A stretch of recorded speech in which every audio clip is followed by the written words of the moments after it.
Good morning. ప్రభువైన యేసుక్రీస్తు వారి పరిశుద్ధ నామములో అందరికీ శుభాలు. ఈరోజు మన అనుదిన ఆత్మీయ ఆహారంగా అపోస్తులైన పేతురు రాసిన మొదటి పత్రిక 4వ అధ్యాయము 19వ వచనం ధ్యానించుకుందాం. కాబట్టి దేవుని చిత్త ప్రకారము బాధపడువారు సత్ప్రవర్తన గలవారై నమ్మకమైన సృష్టికర్తకు తమ ఆత్మలను అప్పగించుకొనవలెను. గమనించండి, క్రైస్తవ జీవితం అనేది ఇరుకైన మార్గం అని యేసుక్రీస్తు ప్రభు చాలా స్పష్టంగా చెప్పారు. మన క్రైస్తవ మార్గంలో వచ్చే కష్టాలను బట్టి కానీ, ఇబ్బందులను బట్టి కానీ బాధలు పడవలసిన పరిస్థితి వస్తుంది. అటువంటి పరిస్థితుల్లో మనము సత్ప్రవర్తన గలవారై మన ప్రవర్తనను మాత్రము విడిచిపెట్టకుండా, సత్ప్రవర్తన విడిచిపెట్టకుండా దేవునికి మీ ఆత్మలను అప్పగించుకోవాలి అని వాక్యం చెప్తుంది. దేవునికి మన ఆత్మను అప్పగించుకోవడం అంటే ఏంటి? ఇక్కడ భక్తుడైనటువంటి పేతురు అంటున్నాడు, ప్రభువా, నా ఆత్మని నీకు అప్పగించుకొనుచున్నాను. మనకి నా ఆత్మను నీకు అప్పగించుకొనుచున్నాను అన్న మాట మనం జ్ఞాపకం చేసుకుంటే, యేసుక్రీస్తు వారి శిలువ మీద పలికిన మాటలో ఒక మాట, తండ్రి నీ చేతికి నా ఆత్మను అప్పగించుకొనుచున్నానని ప్రాణం విడిచిన లోకాసు వార్త 23:46 ఉంటుంది.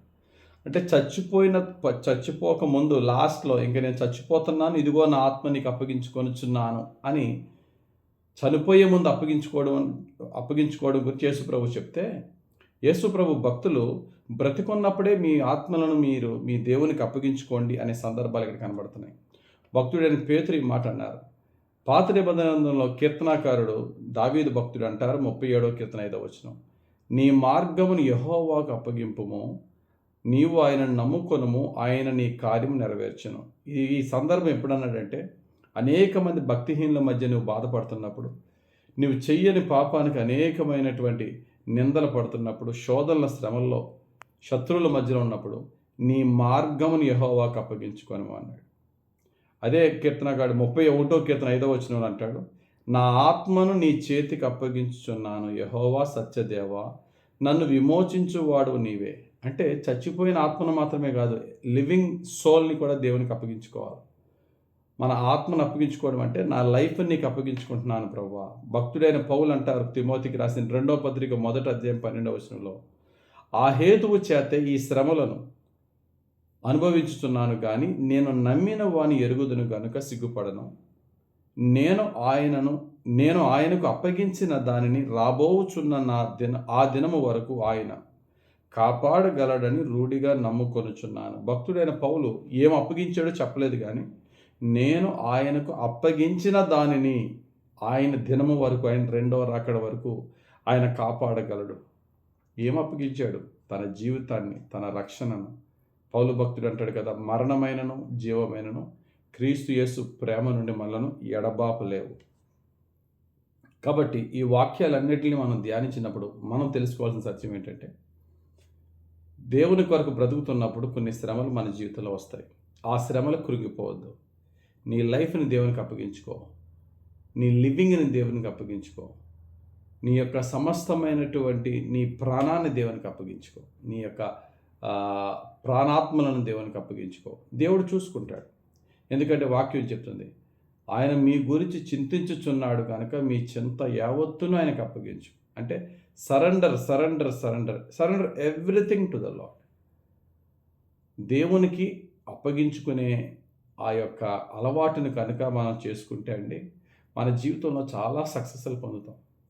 కోపాన్ని దేవునికి అప్పగించేసుకుందాం, అవమానాన్ని దేవునికి అప్పగించుకుందాం, మన శత్రువుని దేవునికి అప్పగించుకుందాం. ప్రతిదీ కూడా దేవుడు అంటున్నాడు, దేని గురించి చింతించొద్దు, నాకు అప్పగించి అంటున్నాడు. మీ మార్గములను యెహోవాకు అప్పగించు. కాబట్టి దేవునికి అప్పగించుకోవడం అంటే ఏంటి? ప్రార్థనలో ఆయన పాదాల యొద్ద పెట్టుట, దాని గురించి మనం కృంగిపోకుండా ఆయన కార్యము జరిగేంత వరకు నిరీక్షణతో ఎదురుచూచుట. ఈ యొక్క ప్రాసెస్లో ఇందాక చదివిన వాక్యంలో సత్ప్రవర్తన గలవారై అనే మాట ఉంటుంది. ఒక ప్రక్కన మీరు బాధపడుతూ సత్ప్రవర్తన విడిచిపెట్టకుండా మీ ఆత్మలను మీ దేవుని చేతికి అప్పగించుకో. ఆయన ఎంతవరకు నేను జీవింపచేయాలనే ఉద్దేశం ఆయన జీవింపచేస్తాడు. మనం జీవించే కాలమంతా, ప్రపంచమంతా మనలను బాధపరిచిన ఆయన మన పక్షంగా ఉంటాడు. కాబట్టి ఈ దినం మన దేవుడు మనకిస్తున్న అనుదిన ఆత్మీయ ఆహారం ఏంటంటే, let us surrender our life to the feet of the lord. దేవుని ప్రభువైన యేసయ్య పాదాలకి మన జీవితాన్ని అప్పగించుకుందాం. ఆయన మన బాధ, రోగము, ఆర్థిక ఇబ్బందులు, శత్రువు, కష్టము, నష్టము, మన ప్రాణాత్మలను ఆయన చూసుకుంటాడు. ఆయన ఎలా చూసుకోవాలని బాగా తెలుసు. ఆయన తన గొర్రెలకు మంచి కాపరి, ప్రాణం పెట్టినంత కాపరి. మన కాపరిని యేసయ్య చేతికి మన జీవితాన్ని, మన కుటుంబాన్ని అప్పగించుకుందాం. ప్రార్థనలో ప్రతిరోజు దేని గురించి వరి అవుతున్నామో దాన్ని ఆయన పాదాల యొద్ద పెట్టుకుందాం. ఇంకా చింతించొద్దు, చింత ఆయనకు అప్పగిద్దాం. సత్ప్రవర్తన విడిచిపెట్టకుండా ముందుకు సాగిపోదాం. తగిన సమయంలో దేవుడు ఎంత చీకటై కమ్మిన కారు మబ్బునైనా సరే చక్కగా ఆయన తొలగించి నీతి సూర్యుడు మన మీద ఉదయించులాగున దేవుడు సమస్త చింతలను తొలగించి ఆయన రక్షణానందముతో, ఆయన సమాధానముతో మనల్ని నింపునుగాక. ఆమె ప్రార్థన చేసుకుందాం. కృపగల తండ్రి, నీకు వందనాలు. కనికరము గల యేసయ్య, నీకు వందనాలు. శక్తిగల పరిశుద్ధాత్ముడా, నీకు వందనాలు. మా కష్టము, నష్టము, వ్యాధి బాధలను, మా ప్రాణాత్మలను, మా హృదయ మనస్సులను నీకు అప్పగించుకొనిచున్నాం. నీ కృపలో, నీ దయలో, నీ ప్రేమలో మమ్ములను విమోచించమని, రక్షించమని, ప్రతి శోధల నుండి, ప్రతి శ్రమల నుండి మమ్మల్ని విమోచించి రక్షించమని కోరుచున్నాం. మా జీవితాన్ని నీకు అప్పగించుకొనిచున్నాం.